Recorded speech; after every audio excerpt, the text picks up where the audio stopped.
Hello class 7th बच्चों, आज हम हिंदी के पाठ्य पुस्तक मंजरी से पाठ 19 यानी 19 मैं कवि कैसे बना नामक पाठ को पढ़ेंगे।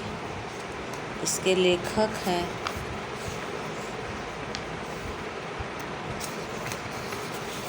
गोपाल प्रसाद व्यास। गोपाल प्रसाद व्यास का जन्म 13 फरवरी सन 1915 ईस्वी को मथुरा जनपद के मोहम्मदपुर परसौली गांव में हुआ था। यह वही स्थान है जहां सूरदास ने अनेक भक्ति पदों का निर्माण किया और वहीं पर उनका देहावसान हुआ। इनके पिताजी पंडित ब्रजकिशोर शास्त्री स्वर ताल के अच्छे ज्ञाता थे और माता चमेली देवी गीत वाद्य की अच्छी जानकार थी। इनकी स्कूली शिक्षा केवल 7वीं कक्षा तक हुई। बाद में इन्होंने विशारद, प्रभाकर और साहित्य रत्न की परीक्षाएं उत्तीर्ण की। ये जाने माने पत्रकार, लब्ध प्रतिष्ठित व्यंग्यकार, शिष्ट हास्यरस के सुप्रसिद्ध कवि और लेखक हैं। इनको सन 1965 ईस्वी में पद्मश्री सम्मान से सम्मानित किया गया था। 28 मई 2005 को इनका देहावसान हो गया। मैं कवि कैसे बना।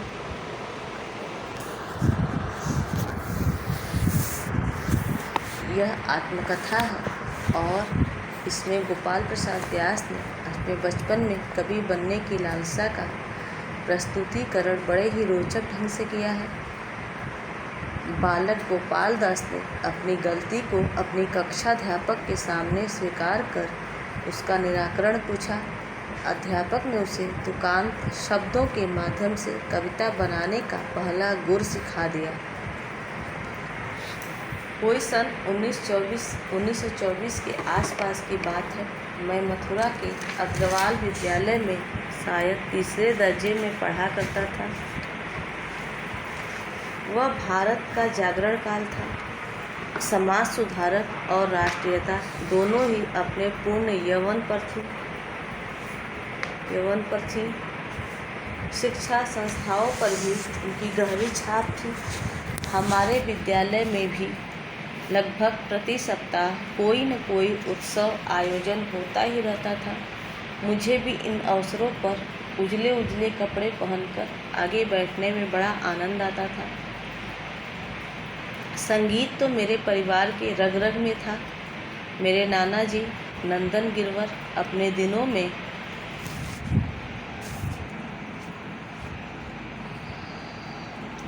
ब्रज की रासलीलाओं के एक छत्र स्वामी थे। मेरे पिताजी पंडित ब्रजकिशोर जी शास्त्री को भी स्वर ताल का अच्छा ज्ञान था। मेरी जीजी यानी माँ के बिना तो हमारे गली मोहल्ले में स्त्रियों का कोई गीत वाद्य जमता ही न था। मैं अपने माता पिता की अकेली संतान था, इसलिए उनकी अन्य सब चीज़ों के साथ संगीत भी मुझे विरासत में मिला था। इसी बपौती के कारण मैं अपने संगीत के घंटे का मॉनिटर बनता था। और गणेश चतुर्थी के अवसर पर जब हमारे नगर में विद्यालय की गाती बजाती शोभा यात्रा निकलती थी तो मैं उसका बनचट्टा बनाया जाता था। लेकिन मेरा यह संगीत ज्ञान मुझे विद्यालय के सभा समारोहों में कोई महत्ता नहीं दिला सका। मुझे किसी समारोह में संगीत सुनाने के लिए आमंत्रित नहीं किया गया। यह मेरे साथ सरासर अन्याय था और जहाँ तक याद पड़ता है, जानबूझकर तो मैंने अन्याय को बचपन से ही सहन नहीं किया। तभी मैंने देखा कि लोगों के मन में संगीत से अधिक कविता की कद्र है। मैंने पाया कि मेरे साथी लड़कों को संगीत सुनाने के लिए तो नहीं, पर कविताएं सुनाने के लिए बड़े चाव से आमंत्रित किया जाता है। फिर यह भी देखा कि अच्छे बुरे की, आदर अनादर की सूचना तालियों द्वारा ही प्रकट होती है। मैं देखता कि साथी लड़कों का संगीत सुनने के बाद तालियों की तड़तड़ाहट बड़ी क्षीण होती है और उसमें भी लड़के नहीं, अध्यापक ही थोड़ा रस लेते हैं।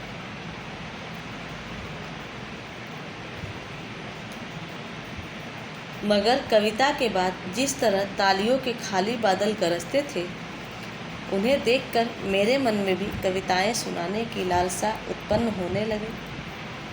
मथुरा में तब ब्रज भाषा के सुप्रसिद्ध कवि श्री नवनीत चतुर्वेदी जीवित थे। उनकी वहाँ अच्छी शिष्य मंडली थी। इन शिष्यों को ब्रज भाषा के अनेक चुटीले कवित्त सवैये कंठस्थ होते थे। बसंत उत्सव के फूलडोलों, सावन के हिंडोलों और श्री कृष्ण जन्माष्टमी के अवसर पर जगह जगह इनके पढ़ंत दंगल जुटा करते थे, जिनमें दूर दूर के कवित्त सवैये पढ़ने वाले मथुरा आया करते थे और हार जीत की बाजी लग जाया करती थी। इनमें से एक रामलला जी हमारे पड़ोसी थे।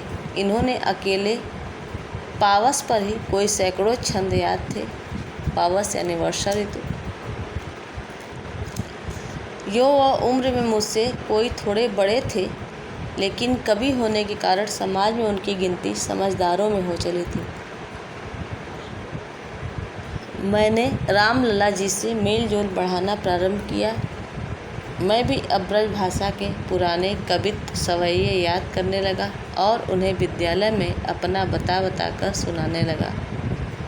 पर शीघ्र ही मैंने देखा कि मतिराम, भूषण, पद्माकर, ग्वाल, रसखान और नवनीत के छंदों को अधिकांश सुनने वाले पहचान जाते हैं। पहचानने के बाद उनमें सुनाने वालों के प्रति उतना आदर नहीं रह पाता जितना कि मैं चाहता था। तब मैंने अपनी राह बदली और रामलला जी से खुशामद करके अपने नाम से कविताएं बनवाने लगा और विद्यालय के उत्सवों में छाती तान कर उन्हें गर्व से सुनाने लगा। थोड़े ही दिनों में श्रोताओं पर रौब जम गया कि मैं भी अक्षर जोड़ लेता हूँ। तभी मुड़ाते ही ओले पड़े। हमारे नगर में प्रतिवर्ष नुमाइश लगा करती थी और उसमें हर बार एक कवि सम्मेलन हुआ करता था। इस कवि सम्मेलन में 1 घंटा पूर्व समस्या दी जाती थी और सर्वोत्तम 3 समस्या पूर्तियों पर कलेक्टर साहब इनाम दिया करते थे। इसके लिए शिक्षा संस्थाएं भी अपने यहाँ से चुने हुए छात्र कवि भेजा करती थी। इस बार हमारे विद्यालय से मेरा नाम भी प्रतियोगिता के लिए प्रेषित कर दिया गया।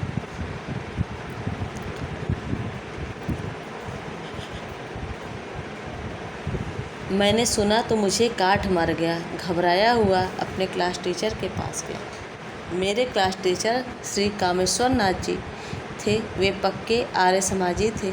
मेरे पिताजी के मित्र थे। मुझ पर भी बड़ा स्नेह रखते थे। मुझ जैसे शरारती को चुपचाप खिसियाया हुआ देखकर वह बोले, भूसुर जी क्या बात है। मैं धरती की ओर देखता रहा। उन्हें समझा कि किसी से पिट कर या किसी को पीट कर आया है। जरा रुखाई से पूछा, बताओ न क्या बात है। मेरे मुंह से फिर भी कोई बोल नहीं निकला, लेकिन मेरे आँखों की आर्द्रता और मुंह की बेबसी ने उनकी रुखाई को ठंडा कर दिया। उन्होंने अनुभव किया कि कोई गंभीर बात है। मेरी पीठ पर हाथ रखकर पुचकारते हुए बोले, बोलो बेटे क्या बात है। मैंने लगभग हकलाते हुए कहा, आपने नुमाइश में मेरा नाम भिजवाया है। उन्हें हंसी आ गई। कहने लगे, हाँ तो क्या हुआ, शाम को ठीक समय पर पंडाल में पहुंच जाना, मैं भी वहीं मिलूँगा। शब्द आते आते मेरे गले में अटक गए। वह कहने लगे, झिझक तो शुरू में होती ही है, पर नालायक तूने झिझकना कब से सीख लिया। इस समय सोचता रहा कि कैसे कहूँ कि न कहूँ। अंत में साहस करके मैंने कह ही दिया कि जी, मैं जो कविताएं सुनाया करता हूँ वे तो सब पराई होते हैं।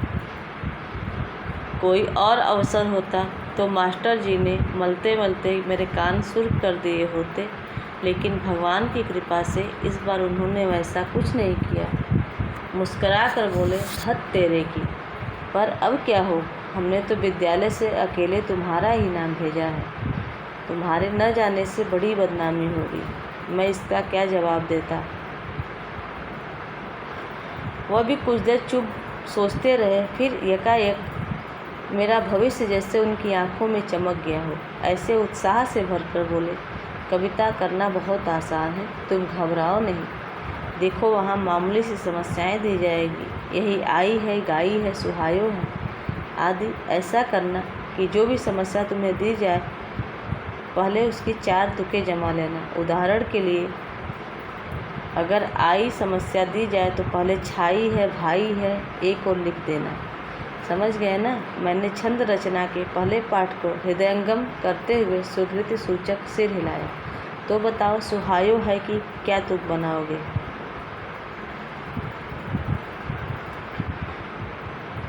सारी हिचक हवा हो गई। मैंने तड़ाक से कहा, आयो है, गायो है, भायो है। शाबाश, बस एक काम और करना। वह कहने लगे, देखो एक कवित्त में 4 पंक्तियाँ होती हैं और हर पंक्ति में 13 अक्षर होते हैं और अंत के अक्षरों में वही तुकें रख देना, बेटे कविता बन जाएगी। यूँ गणित में मैं भी कभी अच्छा नहीं रहा, हमेशा तिमाही छिमाही में इसने मुझे अंडा और सालाना में बड़े प्रयत्नों के बाद प्रमोशन दिलाया है। मगर होनहार की बात कि उस दिन कविता का यह जटिल गणित मेरी समझ में तत्काल आ गया। मुझे आज भी याद है कि उस दिन जब नुमाइश में कविता की परीक्षा देने के लिए मैं पहले पहल पहुंचा तो मेरे मन में कोई दुविधा या संकोच नहीं था। यद्यपि आगत कविजनों में मैं सबसे छोटा था, केवल 11 वर्ष का था, मगर सच कहता हूँ तो मैंने उस दिन सबको अपने से छोटा अनुभव किया, क्योंकि मैंने समझ लिया था कि कविता का जो गुण मैंने अभी आज दोपहर को प्राप्त किया है वह इनमें से किसी के पास नहीं है। समस्या दी गई अर्ज को करबो और मरबो बराबर। मैंने फौरन बराबर शब्द को पकड़ा और फुल स्केप साइज के कागज़ की दाहिनी तरफ एक के नीचे एक लिखना शुरू किया। सरासर है, झराझर है, लेकिन जैसे बंदूक और संदूक के बाद तीसरी तुक नहीं मिलती, वैसे ही मुझे बराबर की तीसरी तुक उस समय नहीं मिली। पर मैं रुका नहीं। बराबर है कि तीसरी तुक ऊपर है लिखकर फौरन समस्या पूर्ति कर डाली। कविता तो मुझे अब याद नहीं रही, लेकिन उसका भाव यह था कि देखो मित्र, तुम्हारे पिता ने कर्जा लिया था, उसका कैसा बुरा फल निकला। वह स्वयं तबाह हुए और तुम्हें भी बर्बाद कर गए। इसलिए किसी ने सच ही कहा है कि कर्ज को करबो और मरबो बराबर है। समस्या पूर्ति के लिए 1 घंटे का समय दिया गया था, मगर मैंने कोई 20 मिनट में ही, जैसे तेज विद्यार्थी सवाल हल करके स्लेट मास्टर साहब को पकड़ा देता है, कागज़ परीक्षक को थमा दिया। उस दिन का वह दृश्य आज भी मेरी आंखों के सामने चित्र की तरह खिंचा हुआ है।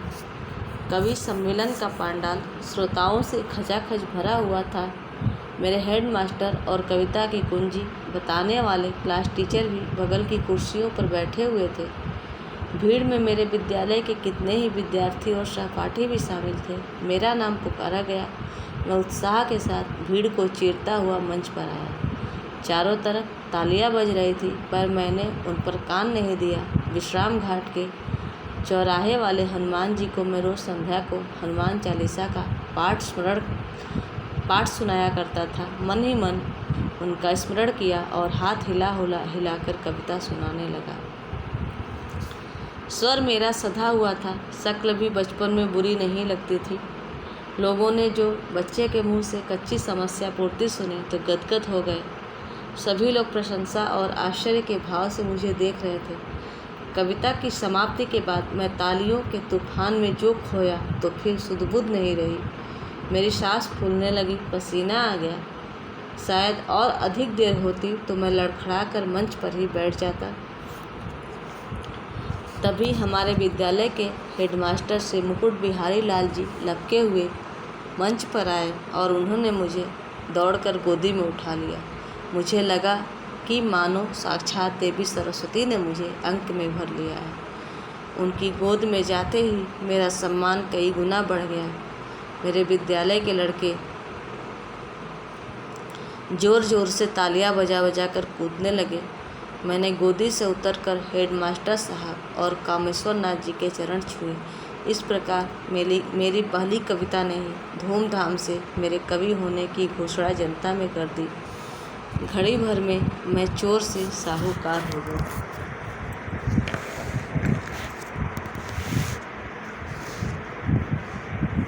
लेखक जो है अक्सर समारोह में संगीत सुनाने जाते थे। उन्होंने देखा कि लोग संगीत से ज़्यादा कविता की प्रशंसा करते हैं और उनके साथी मित्र भी संगीत सुनने के लिए नहीं बल्कि कविताएं सुनने के लिए अक्सर सम्मेलन में जाते थे। अध्यापक संगीत में थोड़ी बहुत रुचि जरूर ले लेते थे, परंतु उनके साथी मित्रों को संगीत पसंद नहीं था। लोगों की कविता में रुचि का पता कविता सुनने के बाद बादल की गर्जना के समान तालियों की आवाज़ से चलता था, जो संगीत सुनने के बाद बहुत कम होती थी। इसी दृश्य को देखकर लेखक के मन में भी कविता सुनाने की इच्छा जागृत हुई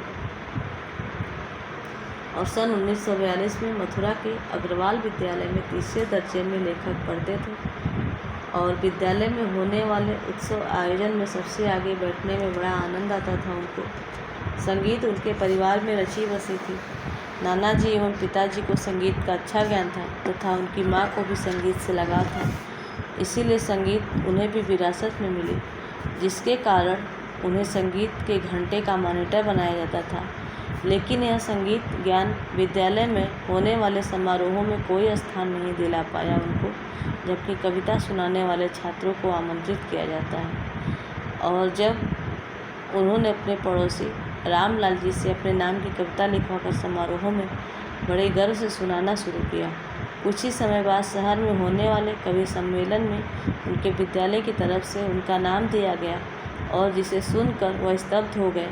फिर अपने क्लास टीचर के पास जाकर सारी बात बताई और क्लास टीचर ने धैर्य बढ़ाते हुए कहा कि कविता बनाना तो कोई मुश्किल नहीं, क्योंकि एक कविता में 4 पंक्तियाँ होती हैं और हर पंक्ति में 31 अक्षर होते हैं। जब उन्हें कोई समस्या दी जाएगी तो समस्या के अंतिम शब्द के 4 तुकांत शब्द जमा लेंगे और जैसे आई है, रहे हैं, तो छाई है, खाई है, भाई है, और उसे अपनी कविता के अंत में जमा देना और कविता तैयार हो जाएगी। जिससे लेखक का उत्साह बढ़ गया और वह ठीक समय पर कवि सम्मेलन पहुंच गए। वहाँ पर जो समस्या दी गई, 1 घंटे का समय दिया गया, लेकिन लेखक ने 20 मिनट में ही कर दिया। और जब सम्मेलन के तरफ से उनका नाम पुकारा गया तो उन्हें चारों तरफ से तालियां सुनाई बजने लगी और हेडमास्टर जी ने मंच पर आकर उन्हें गोद में उठा लिया और जनता ने उनकी पहली कविता से ही उनको कवि बना दिया।